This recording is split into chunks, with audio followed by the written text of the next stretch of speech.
Las clases, discúlpame Luis, acá Tomaki consulta, ¿las clases van a estar grabadas? No, este año no, en principio. No, se refiere a esta clase, a esta sesión, digamos, No. a distintas reuniones. No, No está previsto. no se van a grabar. Y bueno, ustedes sí van a tener acceso, que van a estar disponibles en el aula 2021. Eso sí, para repasar.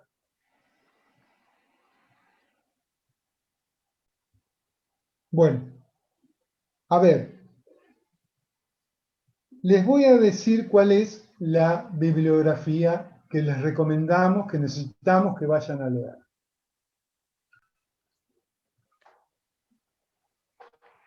El capítulo 1 del programa, ahora yo les voy a compartir la pantalla, se llama Modelos Contables. El capítulo 1 del programa. Modelos contables. Yo necesito que ustedes, para este capítulo, vayan a leer un libro que se llama Contabilidad Presente y Futuro. Contabilidad Presente y Futuro. En algunas ediciones se llama Contabilidad Pasado, Presente y Futuro. También pueden acudir a eso.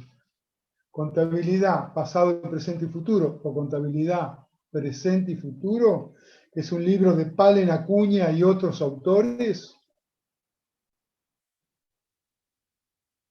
Necesito que vayan a ver un capítulo que se llama Temas Esenciales, los modelos contables.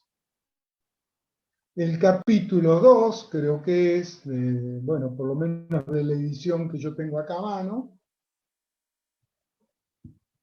Temas Esenciales, los modelos contables. Ahí tienen el libro. ¿Lo están viendo? Bueno. Ese es uno. Y el otro libro que necesito que vean, que lean, es un libro que se llama Cuestiones Contables Fundamentales. Cuestiones Contables Fundamentales se llama el libro. Ese es el título del libro. Y el autor es Enrique Fowler Newton.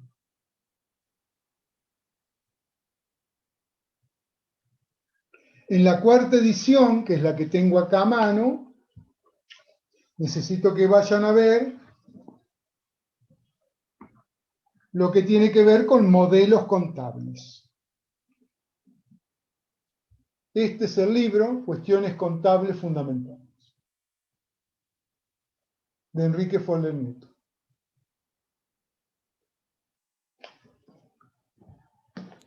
¿Es un capítulo específico? Contables. Perdón, profe, ¿es un capítulo específico el de Fowler Newton? Sí, es el capítulo 11. Ahí me preguntan, Palen Acuña, sí, es P-A-L-H-E-N, Palgen, en realidad. Así se escribe. P-A-L-H-E-N, Palen Acuña. Bueno. Aunque en realidad creo que la H está antes que la L. Paglen. P-A-H-L-E-N. Paglen Acuña. Ahí está. Está bien escrito ahí Jessica González que me lo está escribiendo. Bueno. Eso es para modelos contables. Para el capítulo 2, 3 y 4, recuerden que yo les dije que la primera parte del programa es el capítulo 1, 2, 3 y 4. Bueno, el capítulo 1 es modelos contables. El capítulo 2, 3 y 4 trata de la apropiación de la ganancia en el tiempo. Apropiación de la ganancia en el tiempo. Apropiación de ingresos, apropiación de costos y gastos. De eso habla el capítulo 2, el capítulo 3 y el capítulo 4. De eso yo necesito que no dejen de leer el libro de cabecera para esta parte del programa, que es un libro de Santiago Lasati, que se llama, es un libro que no es muy grande, pero que es muy sustancioso, que tiene la base de la apropiación de ingresos y gastos, la apropiación de la ganancia en el tiempo. El libro se llama Ensayos sobre teoría contable. Les reitero, de Santiago Lasati.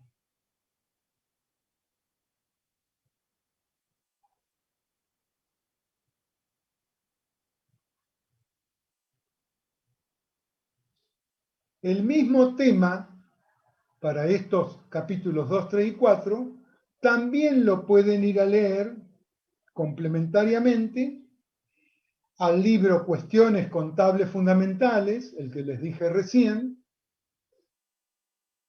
Cuestiones Contables Fundamentales, de Fowler Newton, el capítulo 9,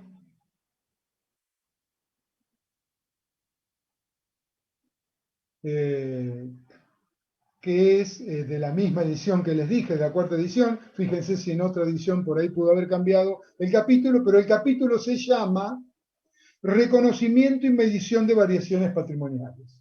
O sea, de Fowler Newton, el capítulo que se llama Reconocimiento y medición de variaciones patrimoniales.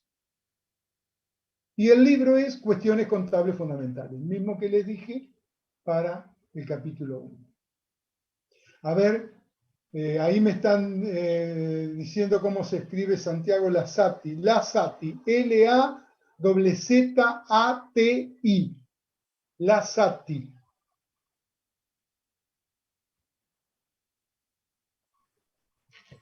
Profe, Sí. recién dijo reconocimiento y medición de qué más. De variaciones patrimoniales.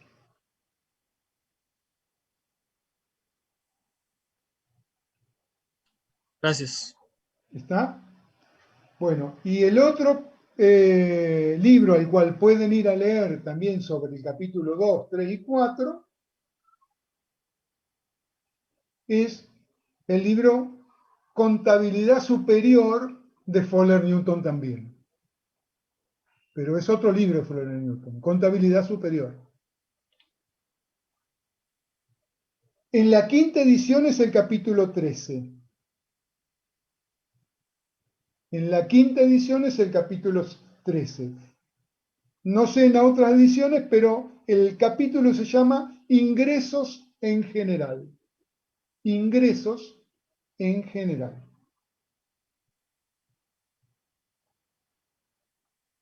Y por último, del mismo libro Contabilidad Presente y Futuro, de Palen Acuña y otros autores que les comenté recién,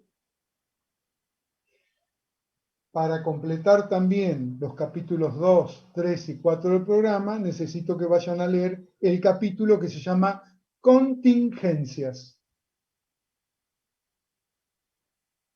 El capítulo Contingencias.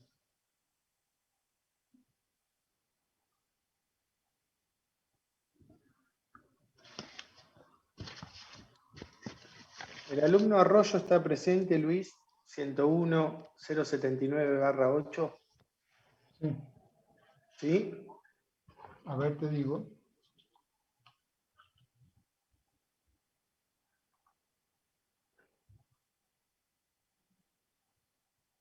Está como presente, Arroyo Gustavo. Perfecto.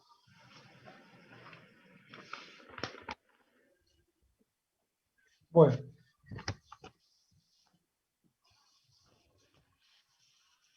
Yo les voy a compartir una pantalla ahora y vamos a entrar en materia. ¿Me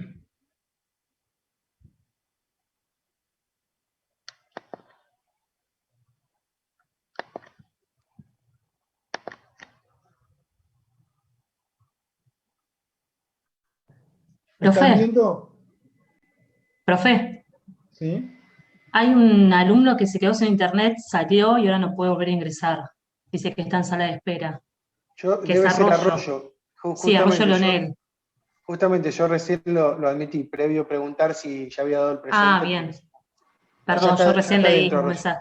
Listo. Igual, buenísimo. gracias por avisar. Estas cuestiones De van nada. a pasar porque si a alguien Sí, se le sí, sí. desconecta, va a pasar más de una vez. Pero bueno, Bien, buenísimo que avisen. Gracias. de nada. Bueno, ¿ustedes están viendo el programa de estudios? Sí, sí. Sí. Bueno, Sí. ahí tienen desarrollado la primera parte del programa de estudio. Como les decía, en la primera parte, que se habla de teoría contable, el capítulo 1 llama modelos contables. Fíjense los puntos que tiene ahí. Hay 7 puntos. Ahora los vamos a ir nombrando. Esto es lo que yo les decía, ustedes se tienen que familiarizar con todos los puntos del programa, porque en función de un punto, yo en el examen final les voy a decir, a ver qué dice el punto 7 del capítulo 1. Bueno, ustedes tienen que ir a relacionar el capítulo 7 del capítulo 1 con lo que aprendieron en todos estos 4 meses. Bueno, fíjense qué dice. El punto 1 dice estructura del modelo contable. O sea, ¿cuál es la estructura del modelo contable? El punto 2 dice unidad de medida a emplear, alternativas. El punto 3 dice capital a mantener, alternativas de análisis. El punto 4 dice criterios de evaluación a aplicar. También podríamos hablar de alternativas acá. El punto 5 dice la definición del modelo en las distintas etapas de la evolución de la doctrina y las prácticas contables. El punto 6 dice relación del modelo con la determinación de los resultados. Y el último punto, el punto 7, dice criterios y normas contables para el ajuste y la evaluación de la información contable. Bueno, de todo esto vamos a estar hablando de ahora el más. Vamos a empezar por definir a qué nos referimos cuando hablamos de un modelo contable. Entonces, dejo de compartir y vamos a hablar de a qué nos referimos cuando hablamos de un modelo contable. Vamos a ir revisando todos esos puntos del programa. La palabra modelo está utilizada, tiene varias acepciones, ¿no es cierto? Varias definiciones. Pero una de las definiciones que nos sirve para este caso, para nosotros, es que un modelo, en realidad, es un intento de representación de la realidad. O sea, nosotros, en alguna definición de modelo, lo que queremos hacer cuando armamos un modelo, en realidad, es representar una realidad. Obviamente que siempre ocurre que la realidad es mucho más compleja que un modelo.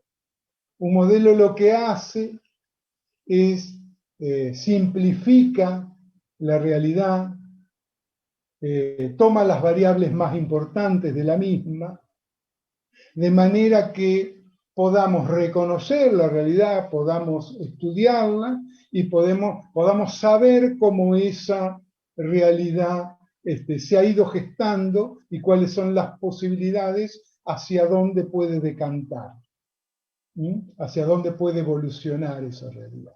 Digamos que con un modelo nosotros lo que queremos es, de forma simplificada, representar una realidad que siempre es mucho más compleja. Pero lo hacemos de forma simplificada, porque eso nos ayuda a reconocerlo, a estudiarlo y a ver cómo funciona. Eso es lo que estamos intentando hacer.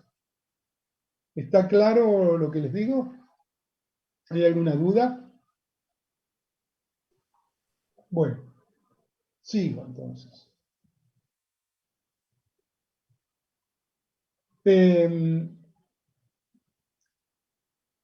¿Cómo aplico este criterio de modelo a lo que nosotros hablamos hoy de contabilidad 2? Bueno, justamente, un modelo aplicado a nuestra materia lo que hace es intentar definir, mostrar una realidad para ver cómo funciona. Y esa realidad, ¿qué realidad es? La realidad patrimonial, la realidad económica y la realidad financiera de un ente. Entonces, lo que estoy queriendo yo al armar, al confeccionar un modelo contable, es a través de ese modelo simplificar toda la problemática de variables que hay atrás de las situaciones económicas, patrimonial y financiera de un ente, de manera tal que ese modelo me permite estudiarlo, reconocer cuáles son las principales variables, cómo funciona y hacia dónde va a evolucionar. Eso es un modelo contable. Es un intento. ¿Por qué es un intento? Bueno, porque justamente, como les acabo de decir, la realidad es mucho más compleja. Esto lo que hace es la simplifica, para que nos haga más fácil estudiarla y reconocerla. Es un intento, entonces, de determinar una realidad patrimonial, económico y financiera de un ente en un momento determinado. Eso es un modelo contable. Obviamente que, como recién les dije, hay muchas más variables que las esenciales a un modelo. Digamos, a un modelo siempre ocurre que hay una serie de variables que lo determinan, que son las principales, las que lo definen, y hay otra serie de variables, una gran cantidad, que son menores, de menor importancia, que como estamos simplificando y queremos ver lo sustancial, por ahora, y para no complejizarnos en el estudio, las dejamos de lado. Ya las iremos reconociendo. En principio lo que vamos a hacer es determinar cuáles son las variables esenciales que hacen a un modelo contable determinado. O sea, cómo definimos una situación patrimonial, económico-financiera a través de las variables sustanciales que lo determinan, para poder conocerlo. Hay luego, como les decía, una serie de variables de menor importancia, que por ahora las vamos a dejar de lado, pero que son variables que son cuantificables, o sea, se pueden medir, y podríamos incorporarlas si quisiéramos al modelo contable. Y después también hay una serie de variables que no son cuantificables y que la contabilidad no puede reconocer. Sí, te escucho, Martín. ¿Querías decir algo? Bueno. Sigo entonces. Como les decía, hay una serie de variables principales que definen un modelo, por eso es una representación simplificada de la realidad. Las principales variables, queremos ver cómo ese modelo funciona, lo vamos a estudiar. Hay una serie de variables menos importantes, que sin embargo siempre están presentes en la realidad, que por ahora las vamos a dejar de lado, y que son cuantificables por la contabilidad, y la contabilidad las puede mostrar. Y hay una serie de variables que no son cuantificables, por lo tanto la contabilidad no las puede mostrar. Está fuera del campo de la contabilidad. Piensen ustedes, por ejemplo, en un ente determinado, cuál es, si yo quiero en la contabilidad reconocer cuál es la capacidad de sugerencia, de la gerencia general de la empresa, o de la gerencia de administración de la empresa, o de la gerencia comercial de la empresa. Bueno, la contabilidad no puede cuantificar esa situación. Esa situación escapa a lo que la contabilidad puede reconocer. ¿Está? Entonces, hay cuestiones que la contabilidad no puede reconocer, pero que son variables que determinan la suerte de un ente, la capacidad de su personal, la capacidad de su personal directivo, de su gerencia, ¿sí? De sus administradores. Eso determina, vaya si determina la suerte de un ente, pero la contabilidad no lo puede cuantificar, no lo puede reconocer en un balance. Luego hay una serie de variables que son cuantificables, pero no tan determinantes, como les decía, por ahora las dejamos de lado, y luego están las variables que son determinantes, las que determinan el modelo. Por lo menos de forma simplificada, pero sustancialmente. Bueno, este modelo que yo muestro de situación patrimonial, económica y financiera, lo determinan sustancialmente estas variables. Eso es lo que yo digo. Y luego hay otras variables de menor importancia que también inciden. Bueno, lo que vamos a hacer ahora es entrar a desbrozar cada una de estas variables principales, las que determinan sustancialmente un modelo contable. ¿Cuáles son las variables principales que determinan una mirada simplificada de la realidad patrimonial, económica, financiera de un ente en un momento determinado? ¿Tengo que repetir algo de esto que dije? ¿Ha quedado claro? ¿Alguien quiere Sí, profe, preguntar algo? perfecto. ¿Cómo? No, que está todo bien explicado, muy bien. Bueno, entonces, ¿cuáles son estas variables sustanciales, fundamentales que determinan un modelo contable? Ustedes, sin saberlo, en Contabilidad 1, las han aplicado, sin saber que esto existía y que se llamaba así. Pero luego vamos a ver que las han aplicado sin darse cuenta. Vamos ahora a desbrozarlas, vamos a revisarlas y vamos a ver cuáles son ellas. Básicamente, yo les diría que hay 3 variables que son básicas, que son fundamentales para determinar un modelo contable dado. O sea, una descripción de la realidad patrimonial, económico-financiera de un ente en un momento determinado, lo determinan 3 variables fundamentales, que siempre están presentes, que no pueden faltar y que son las que básicamente definen el modelo. ¿Cuáles son esas 3 variables? Bueno, vamos nombrándolas de a una. Una de ellas, la primera variable, no por orden de importancia, sino por empezar por alguna, las 3 son igualmente importantes, las 3 igualmente están en todos los modelos. La primera es la variable unidad de medida. Todos los modelos contables utilizan una unidad de medida. ¿Por qué es necesario utilizar una unidad de medida? Porque la realidad patrimonial, económico, financiera que nosotros vemos en un balance, en un estado contable, es muy heterogénea. Ustedes piensen, nosotros en un balance tenemos disponibilidades en moneda extranjera, en moneda local, tenemos créditos con intereses, créditos sin intereses, créditos documentados, créditos sin documentar, créditos que han sido endosados a terceros, con riesgo de incobrabilidad o no, bueno, con ajustes de algún tipo o no. Bueno, hay una serie, hay una variable ahí dentro del rubro crédito muy importante. Tenemos inversiones de distinta índole de la que se les ocurra.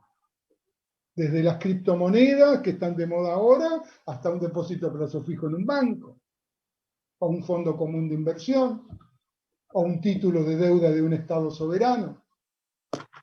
Bueno, una gran heterogeneidad de inversiones. Tenemos los bienes de cambio. Los bienes de cambio tienen una heterogeneidad tremenda, más si se trata de entes que se ocupan de industrializar. Tienen materias primas, tienen materiales, tienen insumos, tienen productos elaborados, semi-elaborados, tienen distintos tipos de elementos, todos heterogéneos. Ni hablar de los bienes de uso, todos los bienes de uso que pueda tener la empresa. Bueno, Hay una gran heterogeneidad, tanto en el activo como en el pasivo.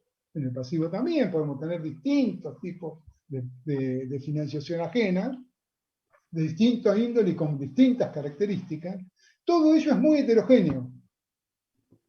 ¿Cómo hacemos nosotros a eso que es tan heterogéneo, que vemos en un balance, para interpretarlo, para saber de qué estamos hablando, para leerlo correctamente?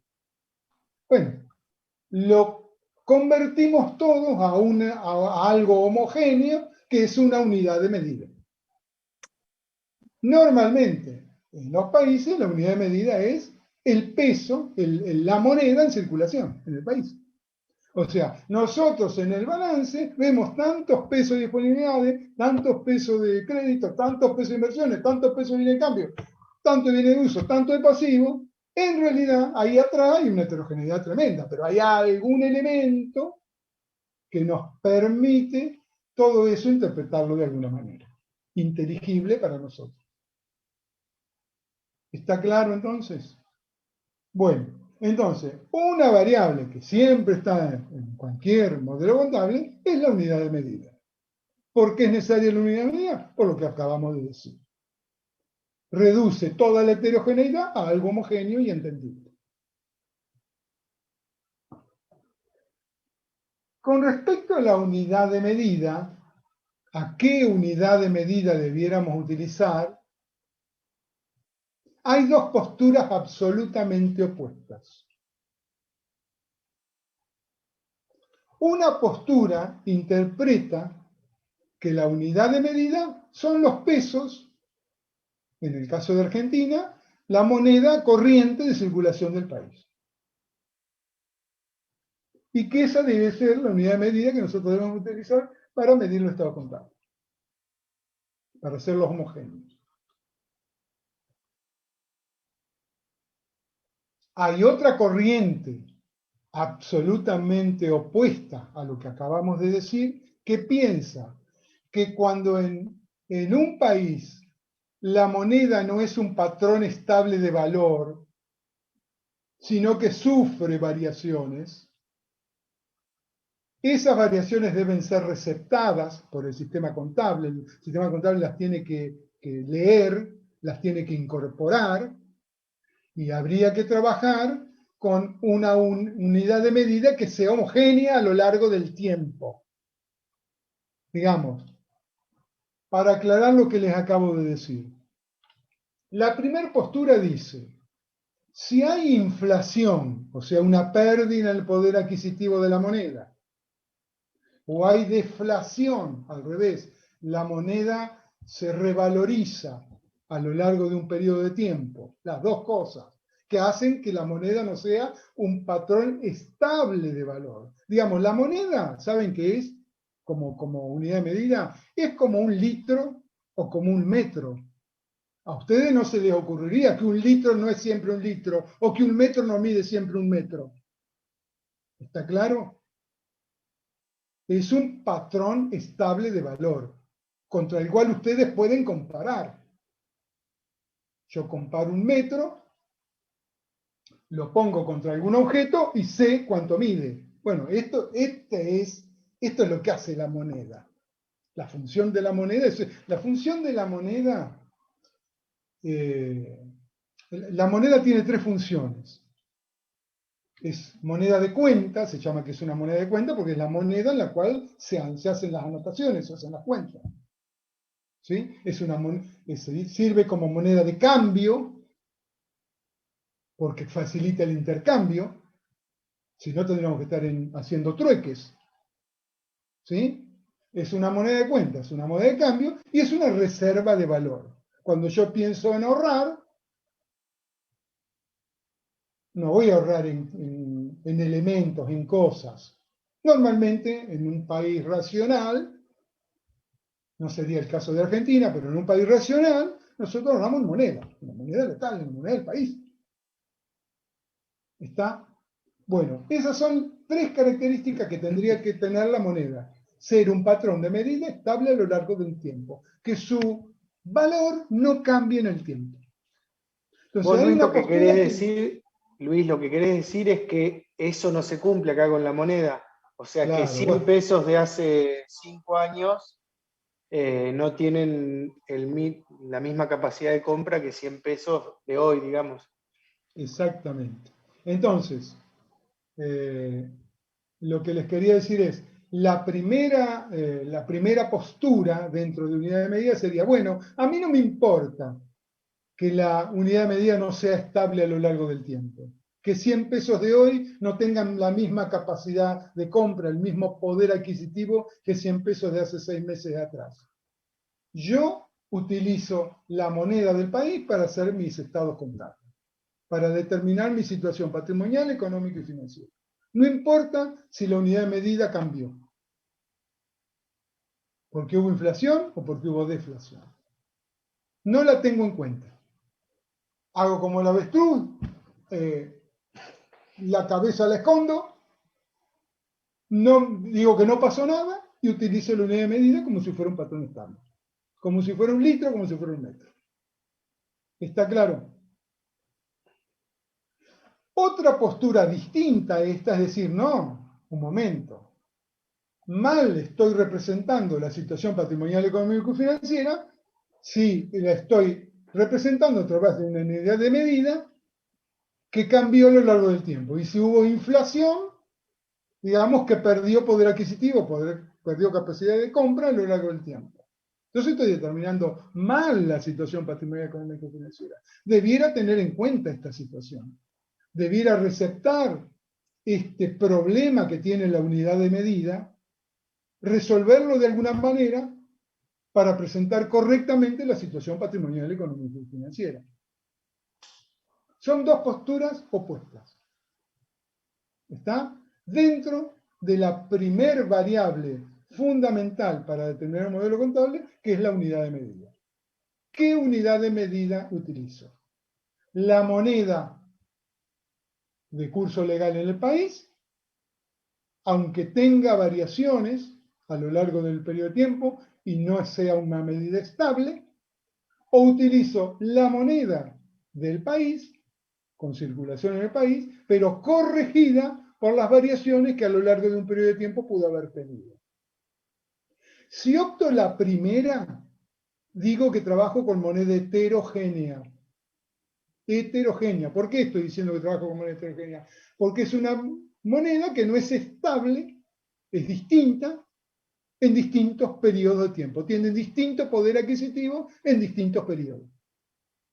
Un balance normalmente abarca un año, un periodo de un año. Bueno, a lo largo de ese año, si yo trabajo con la moneda sin corregirla cuando hubo inflación, por ejemplo, habré medido en pesos de enero, en pesos de febrero, en pesos de marzo, en pesos de abril, en pesos de diciembre, y en realidad cada uno de esos pesos que yo utilizo como unidad de medida tuvieron distinto poder adquisitivo.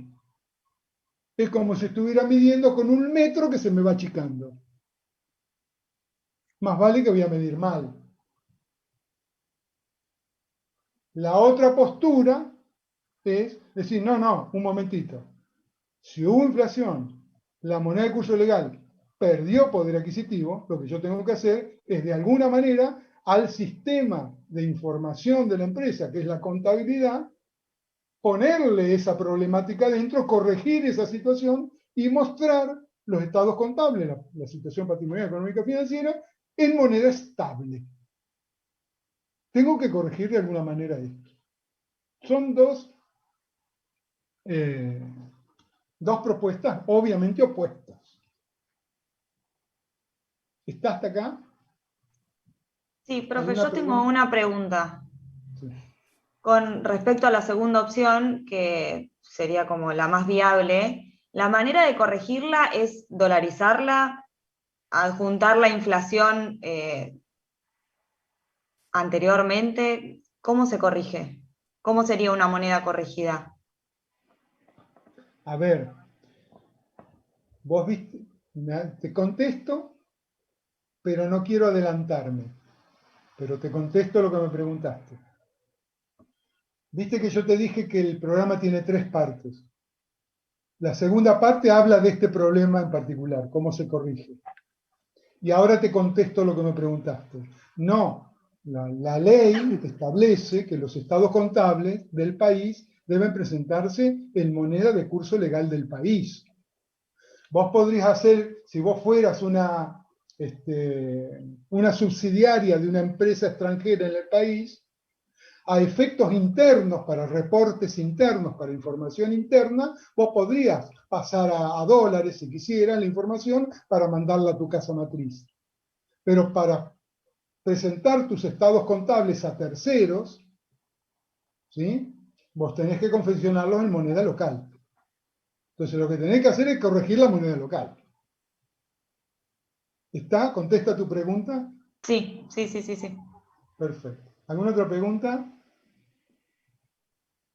Yo no entendí bien. En la primera postura, ¿se hacen los ajustes?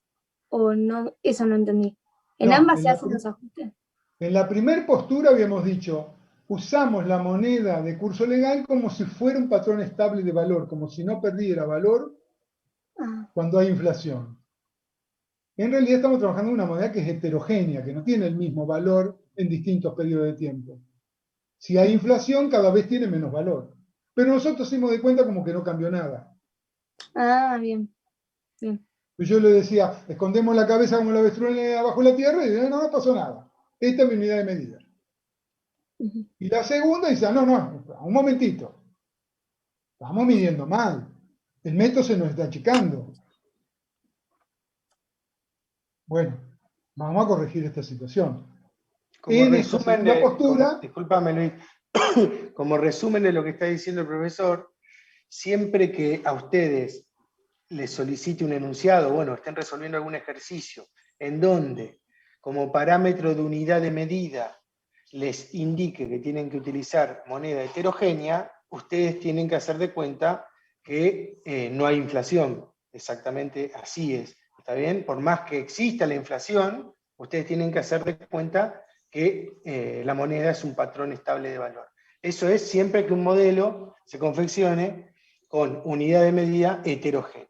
Por el contrario, cuando le soliciten elaborar algún modelo contable en donde como parámetro de unidad de medida sea utilizar moneda homogénea, bueno, ya vamos a ver cómo se corrige puntualmente, pero lo que van a hacer, obviamente, es tomar alguna medida para corregir esa situación, ¿no?, de inflación. ¿Está claro? ¿Se entiende qué es lo que quiero decir? Sí, ahí se entiende. Bueno, ahí hay un alumno, Jonathan Verasay, que hace una pregunta, pero que tiene que ver con la segunda parte del programa. Que dice, con la unidad de medida heterogénea se debe utilizar la cuenta REPAN.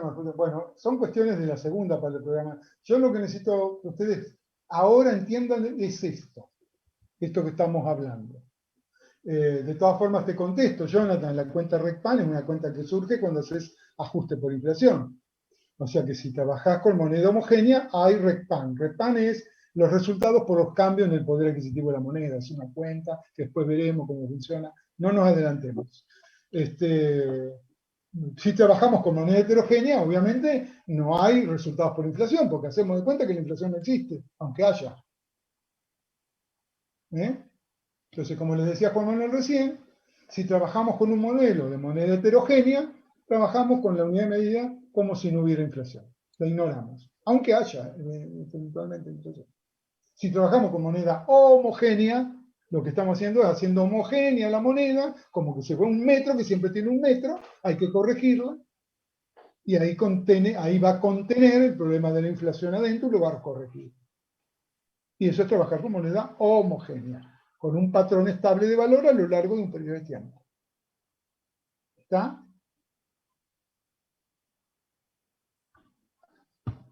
Bueno, a ver, no sé si te contesto, Jonathan Verasay, esto que me preguntaste.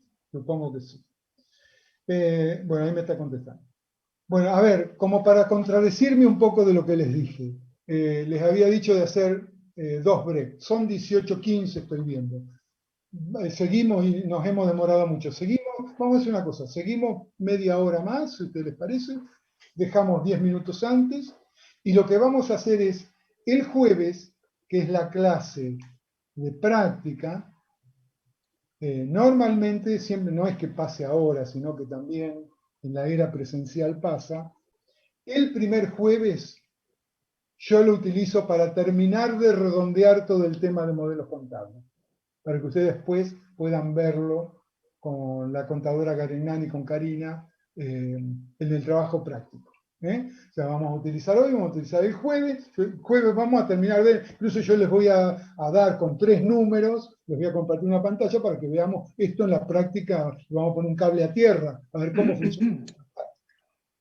Y qué pasa con lo, como dice ahí en el programa, qué pasa con los resultados, con los distintos modelos, con las distintas variables, cómo queda una situación patrimonial económico financiera, cómo queda otra, qué pasa si cambiamos uno, qué pasa si cambiamos el otro. Bueno, todo eso vamos a terminar de verlo. En definitiva, lo que yo quisiera ahora es, por lo menos, dejar terminado la charla con ustedes, revisando las variables fundamentales que les dije recién que eran 3. Y acabamos de hablar sobre la primera, la unidad de medida. Ustedes siempre utilizan una unidad de medida para hacer homogénea todas las cuestiones homogéneas que hay detrás de un balance. Bueno, pasamos a la segunda. Segunda variable fundamental que siempre está en un estado contable. Ustedes también lo han utilizado sin saber, sin tener la teoría de esto, pero digamos, la segunda variable es el criterio de evaluación que vamos a utilizar. ¿Con qué criterio de evaluación vamos a trabajar? Esta es una cuestión independiente, tienen que tener muy claro, esto es una cuestión que es independiente de la unidad de medida que vamos a utilizar. Esto es el criterio de evaluación que vamos a utilizar. Es otra cosa, es una variable distinta. ¿Está? Bueno, entonces no hablamos de unidad de medida, acá hablamos de criterios de evaluación. ¿Cuál va a ser el criterio de evaluación que vamos a aplicar para confeccionar nuestro modelo contable, nuestro estado de situación patrimonial económico-financiero? Y también en esta variable criterio de evaluación hay 2 criterios opuestos antagónicos. El primer criterio que podría aplicar para la variable criterio de evaluación es lo que nosotros conocemos como valuar al costo. ¿Qué significa valuar al costo? Bueno, precisamente valuar a lo que nos costó.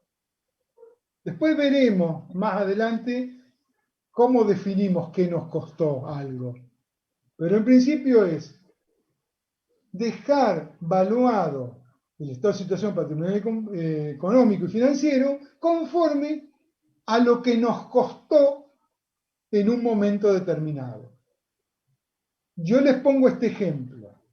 Supónganse que yo estoy parado el 31 de diciembre del 2020, confeccionando el estado de situación patrimonial económico-financiera, los estados contables a esa fecha, al 31 de diciembre de 2020.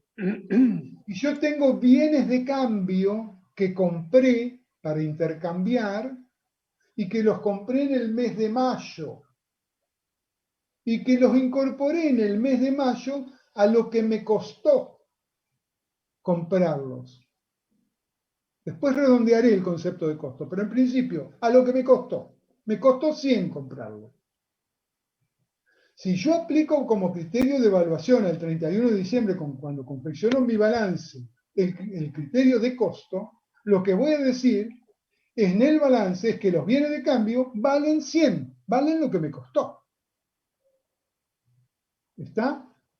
Esa es la aplicación del criterio de evaluación costo, para un momento distinto, posterior al momento en que incorporé el bien. Porque yo el bien lo incorporé en mayo, pero estoy mostrando la situación de cuánto vale ese bien en diciembre. Y estoy diciendo que vale lo mismo que mayo.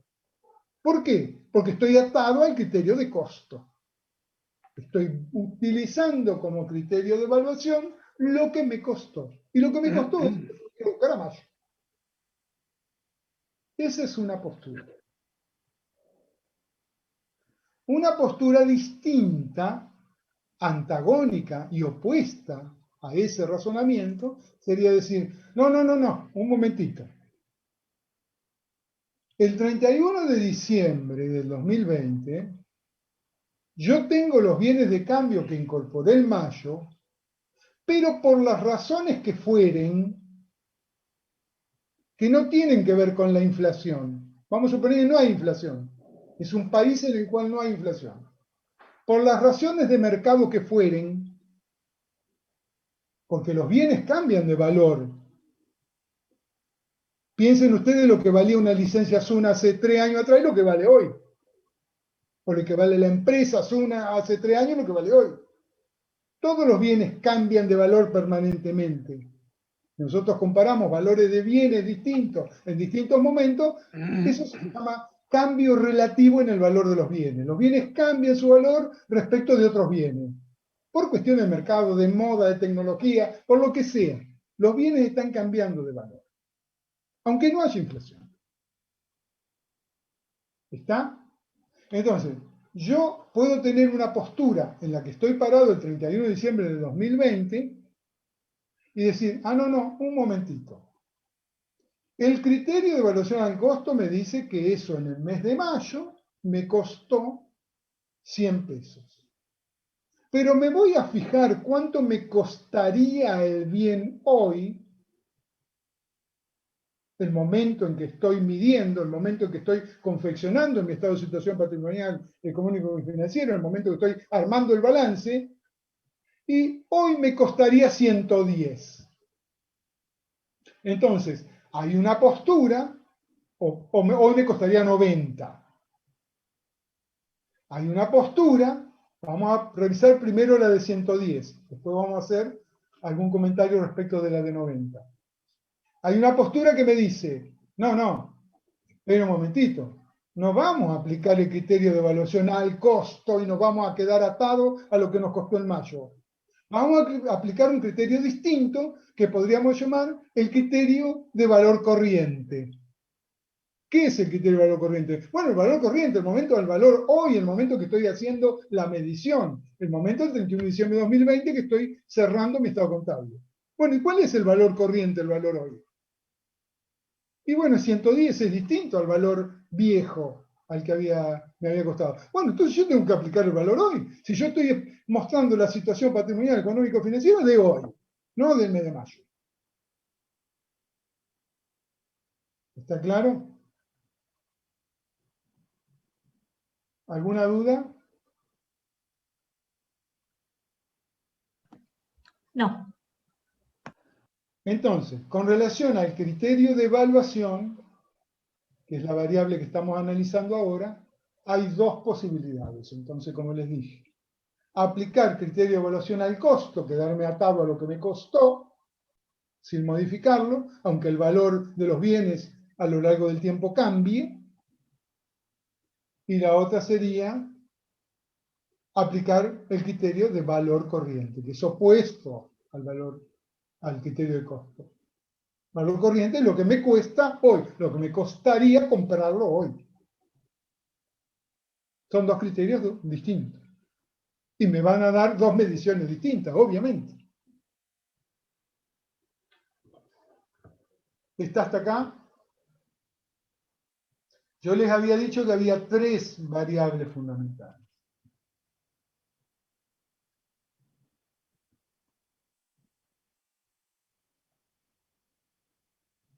Además de las 3 variables fundamentales, ahora vamos a ver la tercera, vuelvo a esto del criterio de evaluación y les hago un comentario.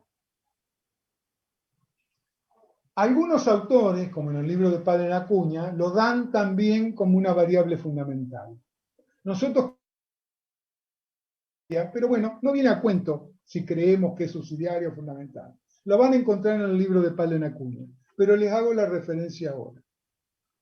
Recién yo les ponía el ejemplo de un bien de cambio que yo lo compré en mayo, en 100, que lo sigo teniendo el 31 de diciembre de 2020, cuando estoy armando mi balance, que vale 110, y que yo decía, bueno, yo tengo que aplicar el criterio no de costo, sino de valor corriente y evaluarlo a 110. Ahora, ¿qué pasa si ese bien, por las razones que fuere de mercado, al cierre de balance vale 90? ¿En cuánto lo evalúo? ¿En 90, que es el valor corriente? ¿O en 100, que es el valor de costo? Bueno, como les decía recién, hay otra variable, aparte de las fundamentales, que es el criterio de que los bienes del activo no pueden quedar sobrevaluados. Digamos, hay un criterio en el activo, un criterio general, que se llama criterio del valor máximo que puede tener un activo. Un activo nunca puede estar valuado por encima de su valor recuperable. ¿Por qué? Porque en la izquierda tienen el activo, pero en la derecha tienen el pasivo y el patrimonio neto. Si yo evalúo el activo, lo que estoy haciendo es, y con el mismo nivel de pasivo, lo que estoy haciendo es inflando el patrimonio neto. Si yo valúo de más el activo con un mismo nivel de pasivo, lo que estoy haciendo es diciendo que el patrimonio neto es mayor que lo que corresponde. Estoy sobrevaluando el activo por encima de lo que corresponde. Entonces, si el bien vale 90, yo no lo puedo dejar valuado a su valor corriente más allá de 90. Porque es el tope máximo. Más que 90 no lo puedo evaluar porque no vale más que 90. Aplique el criterio de evaluación al costo o aplique el criterio de valores corrientes. Si aplico el criterio de valores corrientes, lo dejo valuado a 90 porque es el valor corriente.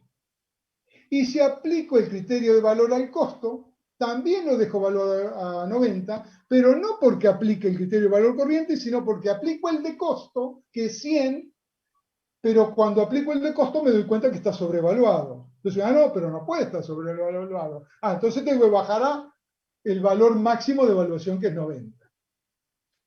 Y lo dejo valuado también a 90. Pero en este segundo caso, no porque aplique valor corriente como criterio de evaluación, sino que aplico valor de costo con la restricción de valor límite máximo. No puede estar valuado más allá de su valor. ¿Quieren que reitere esto? ¿Entendieron?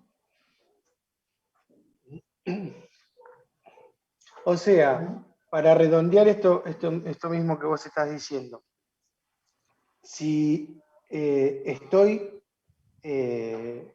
situado en el cierre de ejercicio, 31 de diciembre, compré mercaderías no sé, al inicio de ejercicio, en febrero, que todavía las tengo en stock, obviamente, las compré por 500 pesos. Me encuentro situado en el cierre y las mercaderías valen no 500, sino valen 450. Vos habías dicho originalmente que cuando vos utilizás como criterio de evaluación costo histórico, que era una de las opciones, te quedabas pegado a valuar los bienes a su costo. En este caso sería 500. Ahora, acá no podrías hacer eso, porque si vos lo dejás a 500, valuado a 500, lo estás dejando por encima de su límite. ¿Está bien? O sea, tendrías que bajar la evaluación a 450. Y te hago una pregunta, ¿qué pasa si en vez de 500 es 520?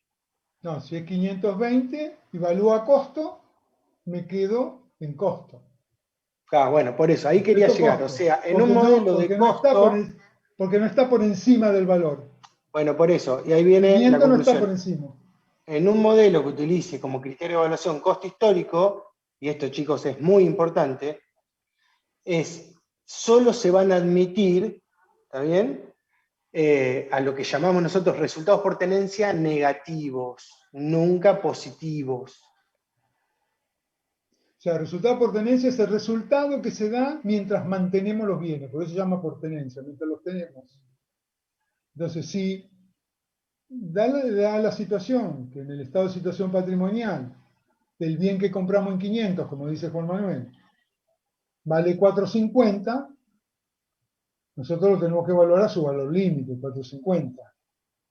Aunque apliquemos como criterio el valor de costo, porque está evaluado en 500, pero tenemos que dar una pérdida para bajarlo a 50. O sea, un resultado por tenencia negativo, una pérdida, para no sobrepasar el valor límite. Ahora, si vale 520 y estamos atados a costo, como 500, que es el costo, no sobrepasa los 520, que es el valor límite, nos quedamos en costo. No hay resultado por tenencia positivo si estamos atados a costo. Esa es regla de oro. En un modelo contable que utilice costo histórico, nunca van a reconocer resultados por tenencia positivos. Solo resultados por tenencia negativos. ¿Sí? Bueno. ¿Alguna pregunta sobre criterio de evaluación? O sea que el resultado por tenencia es un resultado negativo directamente. O sea, en costo sí. En un modelo de contabilidad de costo, sí. En un modelo de contabilidad de valores corrientes puede haber positivos o negativos. Bien. Si valía 500 cuando lo compraste, pero aplicás valor corriente, lo va a valorar a 520. Como decía el ejemplo de Juan Manuel. Entonces hay 20 que yo tengo que subir el valor con contrapartida en una ganancia, que se dio mientras tenía el bien, todavía no lo había vendido. Ese es el resultado por tenencia positivo. Claro, 20 pesos. Sí. Bien. ¿Quedó claro esto?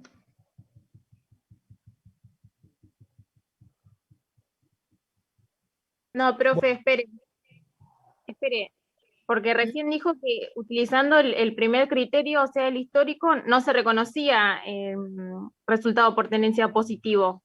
Exactamente. Exacto. Recién puso el ejemplo de cuando estás con valores corrientes, sí podés reconocer resultados por tenencia, tanto positivos como negativos, digamos.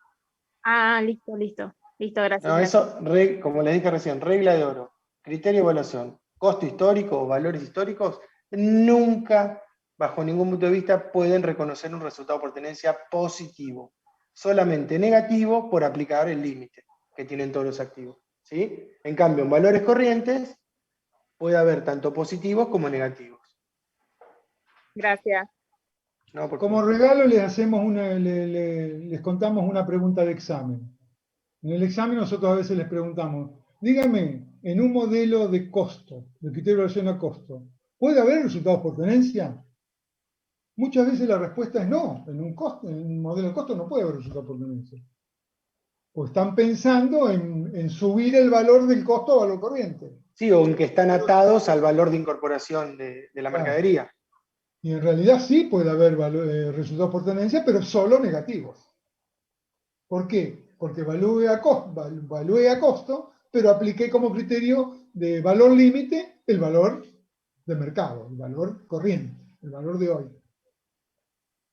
El tema sería que si vos le estás dando las preguntas de examen, no sé qué le vamos a preguntar. No, yo después le cambio la forma de preguntar y igual.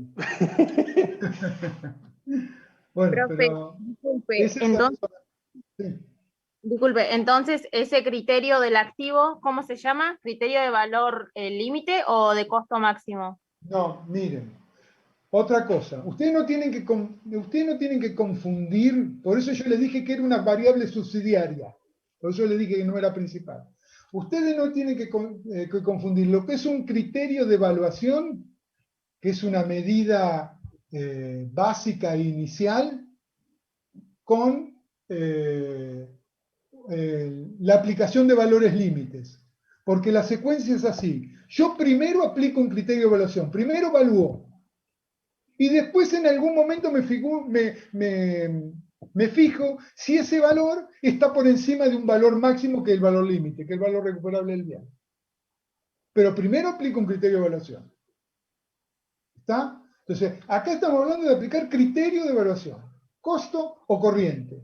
Pero ¿qué pasa? También les digo que aunque apliquemos costo, tampoco podemos ir por encima del valor límite en los activos, aunque estemos trabajando con costo.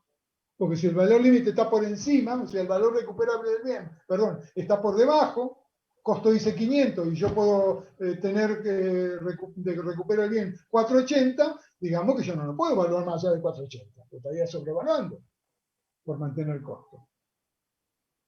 ¿Está claro? Siempre aplico criterio de evaluación. Los valores límites no son criterios de evaluación, son valores límites, justamente eso. Variables secundarias.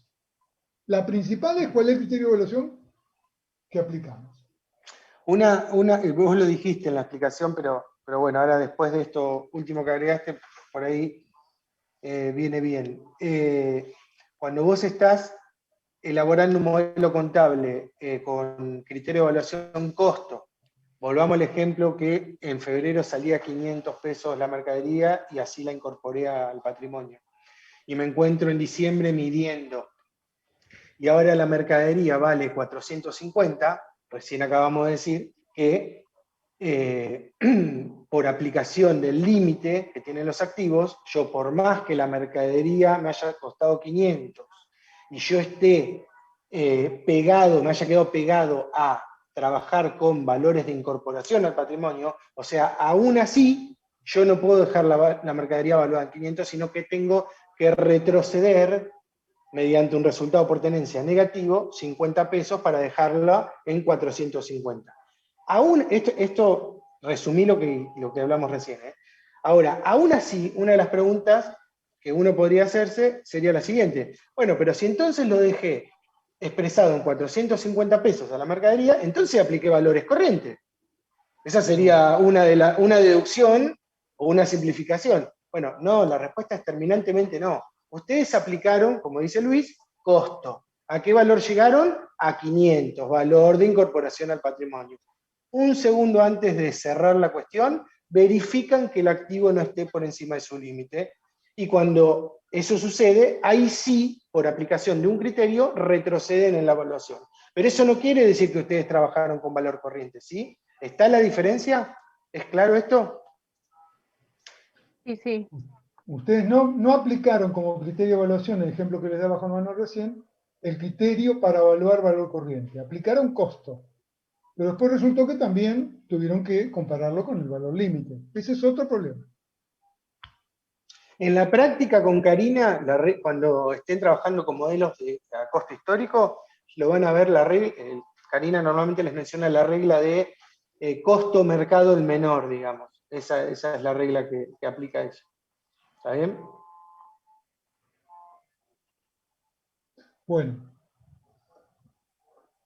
A ver, como para ir redondeando. La tercera variable fundamental con la que trabaja un modelo, con la que armamos un modelo, es la variable capital a mantener, o lo que es lo mismo, concepto de ganancia con el que trabajamos.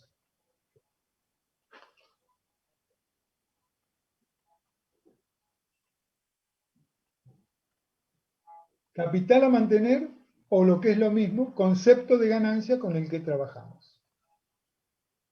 Bueno, tienen que tener clarísimo lo siguiente que vamos a exponer.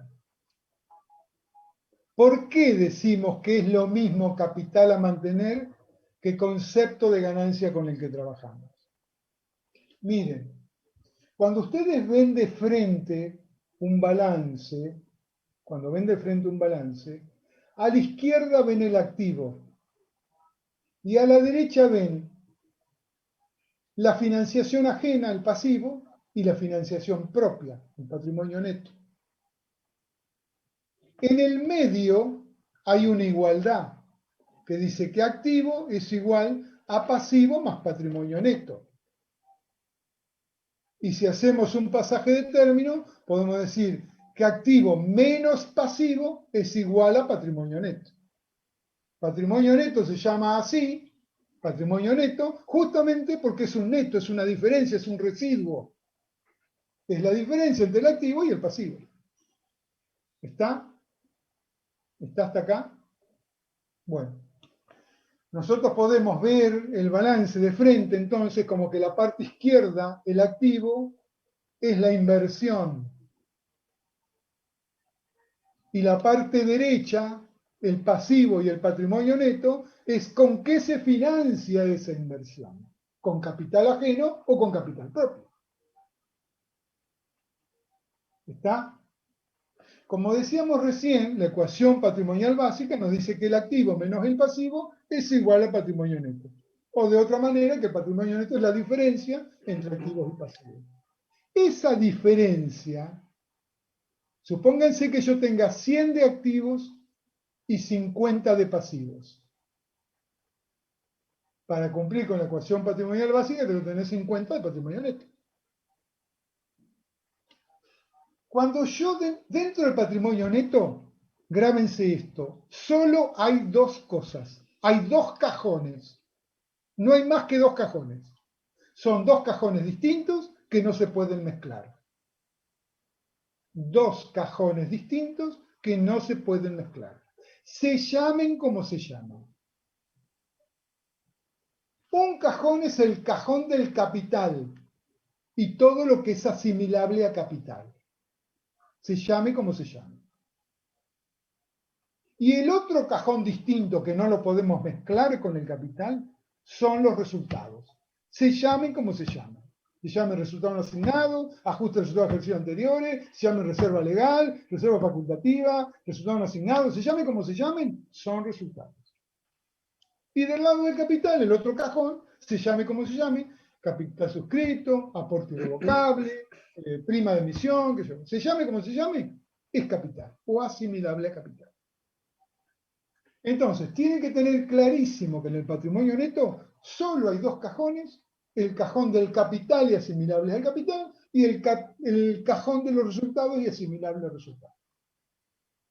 Y no se pueden mezclar esos cajones. ¿Por qué no se pueden mezclar? Porque lo que es susceptible de distribución son los resultados, nunca el capital. Entonces es importante que los tengamos separados.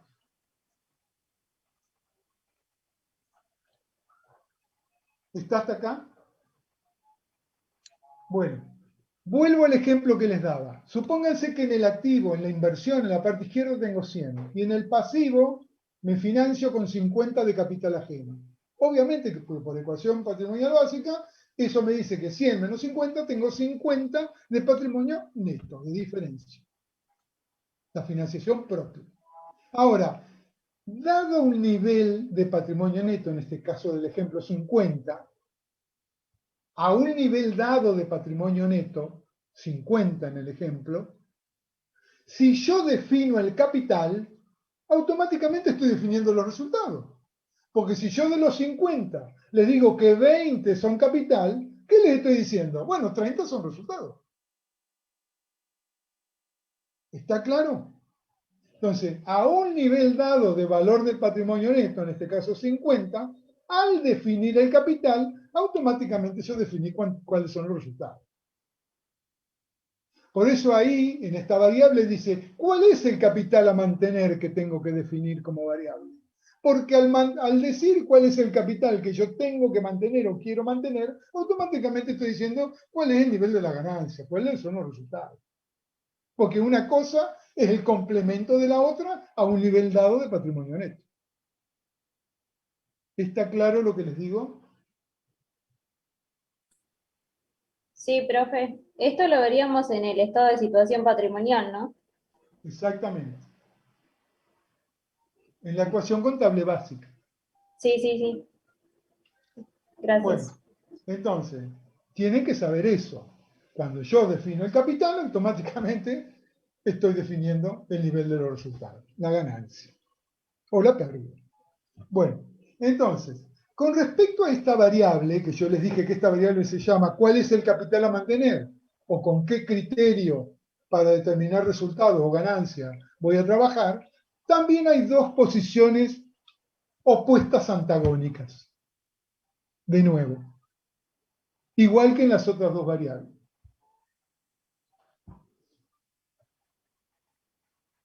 La primera sería lo que se conoce como trabajar con variable capital a mantener financiero, capital a mantener financiero. La variable capital a mantener financiero, ¿qué me dice? Me dice, usted tiene que trabajar con el criterio de capital a mantener o de ganancia financiero. ¿Qué me está diciendo? Me está diciendo, mire, usted lo que tiene que hacer es comparar el patrimonio neto al inicio con el patrimonio neto al final y el incremento de valor del patrimonio neto, que no esté relacionada con aporte o retiro de los socios, es su ganancia o su pérdida, es su resultado. Les reitero lo que dice cómo piensa capital a mantener financiero. Capital a mantener financiero, en otras palabras, lo que hace es compara los aportes efectuados en un momento que conformaron el patrimonio neto inicial. Supónganse que yo constituí una empresa y la constituí con 100 pesos de capital. No tengo pasivo, tengo activo y capital, 100 pesos. En el momento cero. Pasa un periodo, miro el valor del patrimonio neto y ahora el patrimonio neto en vez de 100 me dice 110. Entonces yo digo, esos 10, ¿qué me dice mantenimiento de capital financiero? Usted mida los pesos invertidos en un momento originalmente, 100, con los pesos obtenidos en un momento posterior, 110, y la diferencia, si no hay aporte de retiros propietarios, resultado.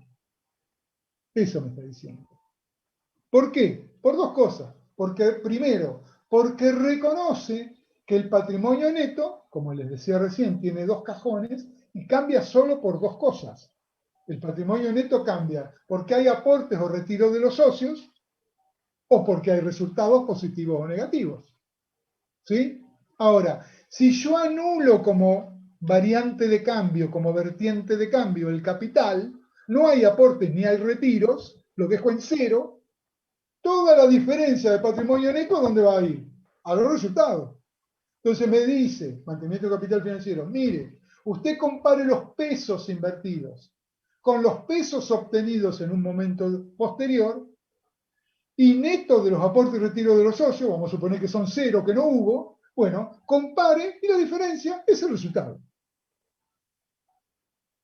Así piensa mantenimiento de capital financiero. ¿Está claro lo que les digo?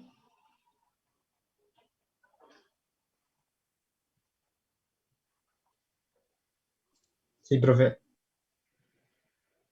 Bueno, hay una corriente que no piensa así, como recién les decía. Hay una corriente que se llama mantenimiento capital físico u operativo.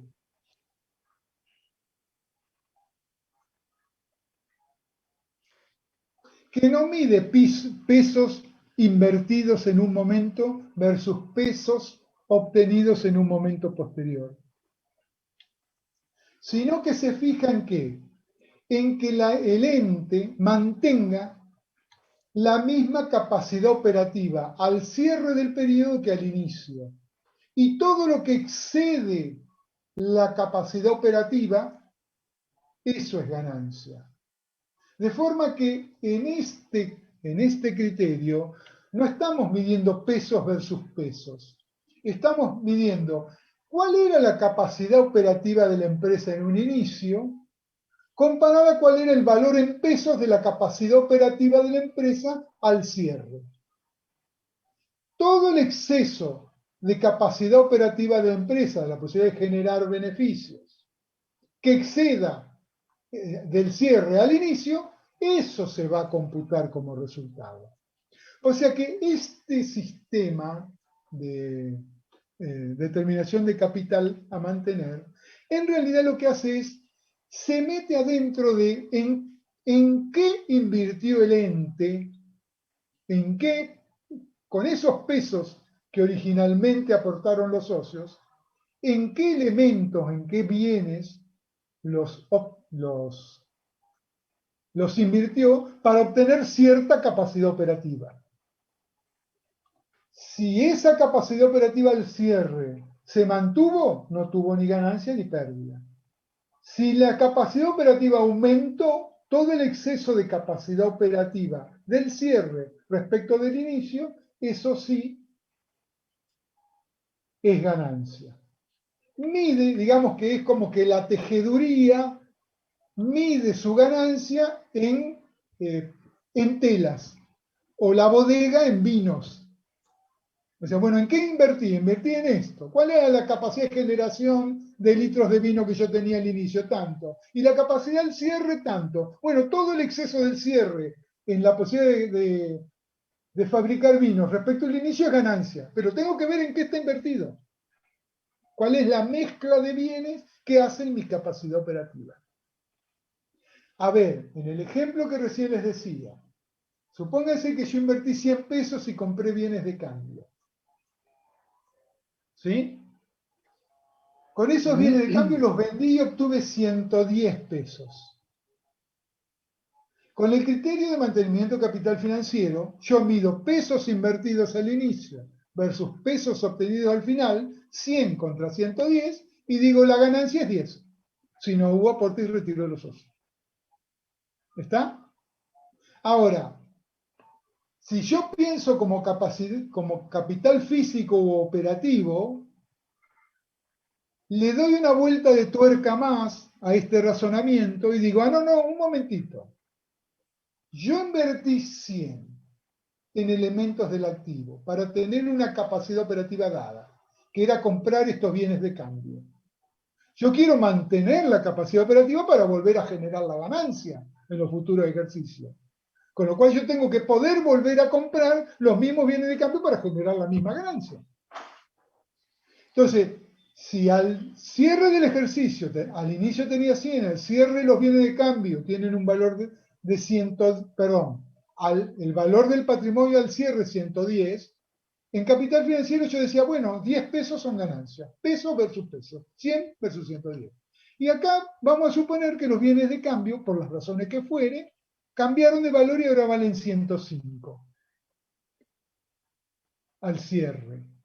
Entonces lo que dice este criterio de mantenimiento de capital físico operativo dice, no, un momentito, yo no puedo decir que 10 es ganancia, porque si yo digo que 10 es ganancia, la ganancia es susceptible de ser distribuida. Y si la distribuyen, se la llevan afuera de la empresa, los socios, cuando quiero ir a reponer la capacidad operativa, tengo que comprar bienes que valen 105. Entonces yo no puedo decir que 10 es ganancia. Yo solo puedo decir que es ganancia lo que excede la necesidad de mantener la capacidad operativa. Y para mantener la capacidad operativa, para comprar el mismo bien de cambio que tenía al inicio, ahora necesito 105. Quiere decir que si en el patrimonio tengo 110, la ganancia es solo 5, no 10. ¿Está claro el razonamiento? Creo, Luis, que ya cumpliste el objetivo, los chicos van a soñar con vos Sí. esta noche. Encima le estoy gritando. Porque le estás gritando y bueno. Nada, me parece que ya estamos. Bueno, a ver, entonces, redondeando. Estas son las 3 variables fundamentales. Unidad de medida, criterio de evaluación y capital a mantener o concepto de ganancia con el que trabajamos. Con eso se define un modelo. ¿Está? Y además, el tema de, bueno, nunca un activo puede estar por encima de su valor recuperado. No podemos sobrevaluar los activos, porque eso sería sobrevaluar el patrimonio. ¿El jueves le vas a poner algún número a esto para bajarlo a tierra? El jueves yo lo que voy a hacer es, voy a compartir con ustedes una pantalla donde vamos a ir mezclando todos estos criterios.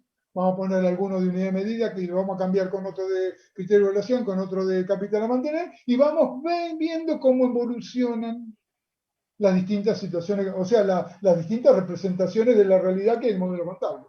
Cómo nos van dando situaciones distintas. ¿Está? ¿Alguna pregunta, chicos, que quedan 5 minutos? ¿Alguien tiene alguna pregunta sobre esto? ¿O quiere agregar o comentar algo?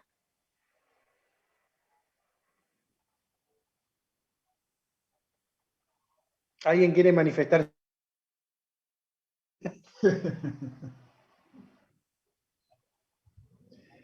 Bueno, Bueno, chicos, entonces, nos vemos el jueves a la 1 de la tarde para ponerle un poco de cable a tierra a todo esto. Les digo lo mismo que les dije al principio. Es esencial que vayan estudiando a medida que desarrolle el curso. Esa es la llave de oro que les va a permitir sortear la promoción. Tienen que estar dispuestos a hacer ese esfuerzo y nosotros estamos acá para ayudarlos. Profesor, Bueno, sí. disculpe, ¿le puedo hacer una pregunta respecto Sí, a lo que acaba de decir? Yo quisiera saber si el jueves, no sé si vamos a seguir o terminar el tema de modelos contables, como para saber más o menos qué capítulos leer. Lo que tienen que leer en principio, yo voy a tomarme una clase más, pero a partir de la semana que viene ya voy a empezar a hacer evaluaciones. Así que yo el jueves ya les voy a decir todo lo que tienen que leer. En principio tienen que leer modelo contable. Bueno. ¿Por qué? Porque lo mejor que podría ocurrir es que a ustedes les surgen dudas de lo que leen y vengan a plantearme la duda a mí. Y la duda de uno no es la duda de uno, es la duda de muchos, siempre. Entonces, bueno, en las clases preguntan los alumnos. En el examen pregunta el profesor. Para preguntar, tienen que leer. Tienen que estar en duda, como les dije al principio. Gracias. Sí, sí, ¿Lo perfecto. de modelos ya es para el jueves? Con modelo vamos a terminar el jueves. Lo importante sería que ustedes lean el modelo, porque ustedes vinieron a la clase sin saber de qué íbamos a hablar. Eso no puede ocurrir. Ustedes tienen que venir a la clase sabiendo de qué vamos a hablar y habiendo leído algo. Esa es la forma de estudiar y ese es el procedimiento de aprendizaje que yo necesito que ustedes hagan. ¿Está? Entonces, Y no, cuando les aparecen pido las que lean dudas, modelo. no está la sesión abierta, no están en clase, eso es lo que pasa normalmente si no se hace eso. Lo ideal sería que empiecen a aparecer las dudas y cuando el profesor esté hablando, aparezcan más y se plantean. Eso es lo que tiene que suceder. Por lo menos en el curso especial pasa eso. Y eso es lo que enriquece la clase, además. Porque la duda de uno no es de uno, es de 20. Y además me permite a mí rumbearme para dónde tengo que volver a explicar porque lo expliqué mal.